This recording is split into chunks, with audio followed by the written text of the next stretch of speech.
Williams.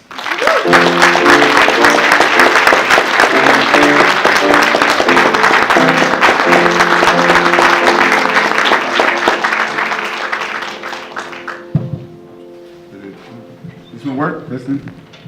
Okay. Morning, everybody. Morning. I want to thank Pastor Thornton for inviting me, and Salem Missionary for inviting me, and all the work that he does and the church does, and following traditions of Pastor Boyd, the former pastor. I want to thank Miss Larier, where she cooked. She found out I was Presbyterian and cooked some food especially for me. And I want to thank you so much. It was tasted great. I probably shouldn't eat a full meal right before, but it was good. I'm feeling good. I want to thank all of you for giving me the opportunity to reflect on the life and the legacy of Dr. Martin Luther King, who was a personal hero of mine and has been for quite some time. Since I was young, I admired Dr. King and the stances that he took, the way he stood up for people who didn't feel they had a voice, the way he stood up for people who didn't feel they were empowered, and the way he stood up and chose nonviolence as a path. I often believe that nonviolence exhibits even more strength. You have to have more strength to respond in nonviolence. And realizing where he was and his situation and how to use that to his advantage was an amazing thing. They asked me to reflect on the legacy of Dr. Martin Luther King. I usually think it means do what you can with what you have where you are. Sustaining that strength that he had and getting that strength from God and lessons from the Bible were also things that I thought were extremely noteworthy. These days, though, it's incredibly disturbing for me to see that Dr. King's legacy is often sanitized. It's often misrepresented by people who want to pick and choose little pieces that they think will serve their own agenda. Dr. King was an extraordinary leader who opposed violence, but that does not mean he was consigned to be docile. His opposition to violence had nothing to do with his fierce advocacy at every turn. To be clear, he was a disruptive, righteous agitator. He was a moral revolutionary. Unlike Jesus ben Joseph, Yeshua, peace be unto his name. Those who don't believe in the cause that you're fighting for to begin with oftentimes try to attack the tactics that you're using. But it is the cause they didn't believe in the first place. There are many people who believe they want change, but they don't want the work. They celebrate the workers of the past, but they recall their words, but neither understand the meaning or the context in which those words came about. They remember the dream, but not the fight to make the dream the reality, not the hoses that were put upon these non-violent protesters, not the fact that these dreams were many times born inside of a jail cell. People use this misrepresentation to attack modern-day acts of protest and dissent. Let's be clear. It's not how you dissent, it's the fact that you dissent at all is what many people are opposed to. Every generation looks back on the previous generation with a different set of eyes. They believe that if they were there, they would have the fortitude to stand with the movement. They believe if they were there, they would have the courage to move forth in the fear. And I always make sure I use the word courage because I don't tell people not to be afraid. The Most High doesn't give you a spirit of fear, but we are human. Yes, yes, yes. And so we have fear. But the Most High has provided courage to move through that fear. And many people believe that they would have that courage had they been there. But right now, we need the strength of the moment.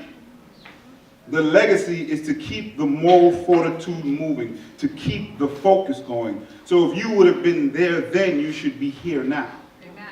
You should be with the people standing up, with the people moving forward.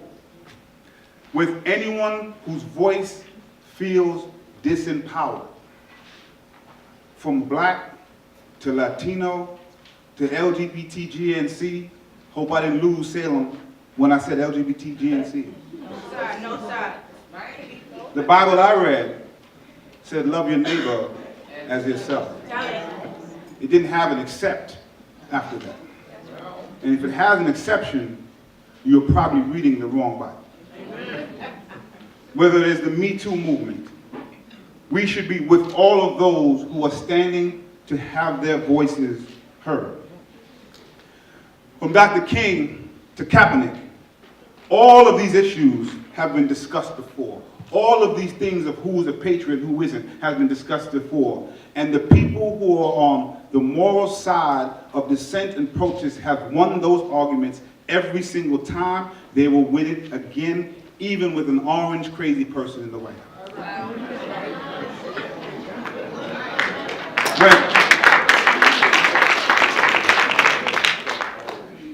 At 12 noon on Inauguration Day, I said I want to be engaged in civil disobedience getting arrested at Trump Tower as he was getting inaugurated. I put a call out. I want to thank my colleagues, State Senator Marisol Alcantara and City Councilman McCullough Menchaca, Pastor Gilman Rose, and others who joined me. But many people said, no, we have to wait, see what he does. Maybe we shouldn't do that now. Maybe we should pick another way to show our dissent. A few days later, people celebrated Dr. King and discussed his fierce urgency of now. And I often listen to people who talk about Dr. King and his fierce urgency of now, all the while telling me not to do what I need to do to push the agenda forward. A few days later, the Women's March blew me away. Worldwide response. It was amazing. I shouldn't have been amazed because the truth be told, all of these movements have moved forward solely because of the power of women while men go in front to take all the credit. So we shouldn't have been amazed about what happened here. I'm amazed that we pretend Colin Kaepernick is different from Muhammad Ali. People celebrate Muhammad Ali now, but don't remember when they stripped his title and didn't allow him to fight. People question his Americanness. I'm always amazed when people cannot connect history with what's happening today. If you don't understand why myself and Councilmember Ydanis Rodriguez were arrested trying to prevent Robbie Ragbear from being deported immorally, this day may not be for you. If you don't understand the Me Too movement, this day may not be for you. If you don't understand the protests of today, I suggest you keep Martin Luther King from out of your lips. We will not allow you to sanitize who he was, to take the revolutionary aspect of his dissenting, of his disruption from the status quo. You cannot say you support him, but want the status quo to continue. I have to say, a few days ago, that was the closest thing I have felt to that sort of movement. As we kept returning to make sure that van with the passenger, they tried to call an ambulance, they didn't have emergency vehicles when it came out. We kept moving forward, we kept coming back, even as we were being flung across the street and manhandled, because it was the morally right thing to do. That is important as we move forward, when we talk about what is the moral right thing to do. We did that because we know if you stand up, the world will take notice. If you yell, the world will listen. If you want to know the legacy of Dr. King, question and compel the world to answer. And I know many of us have a lot of questions. Why in the 1960s were we talking about justice the same we're doing in 2018? Why are we talking about jobs in 2018 the same way we were talking about it in the 1960s? Why we are talking about the abuses of policing in the 1960s the same way we're doing in 2018? Those are questions that people have to answer. When commissioners used to come before me and city council, I would ask them a few questions. I would say, do you think young Black and Latino men and women are born uneducable, without the ability, with the genetic predisposition to crime? And of course they would say no. I'm not sure everybody believed that, but that's a speech for another day. Let's assume that you don't believe that. Then there is a structural problem that is causing our children to move in a certain way. That structural problem, that understanding that the system is operating how it was designed to operate. It isn't broken. It needs to be replaced. Dr. King in the 60s was trying to replace that system. We are trying to do the same thing now in 2018. What people don't realize is how much energy it takes to move the needle. What people don't realize is how much energy it takes to move the needle. You don't move the needle by asking politely. You don't move the needle by just writing a letter to those in power and saying please. You move the needle with moral disruption to a status quo that is unjust. You know, I have to always recognize that we have made progress from the days of Dr. King. Of course, we have some nice water fountains at work. We don't see people hanging on trees as much.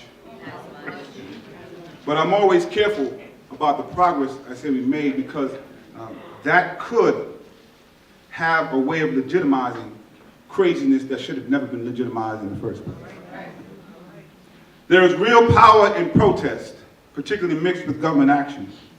And we are living in a time when it could not be more essential to recognize and exercise those powers. Government does not move unless we make them.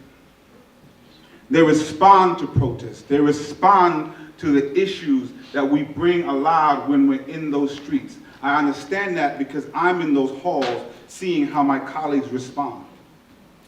I often move from, I belong to something called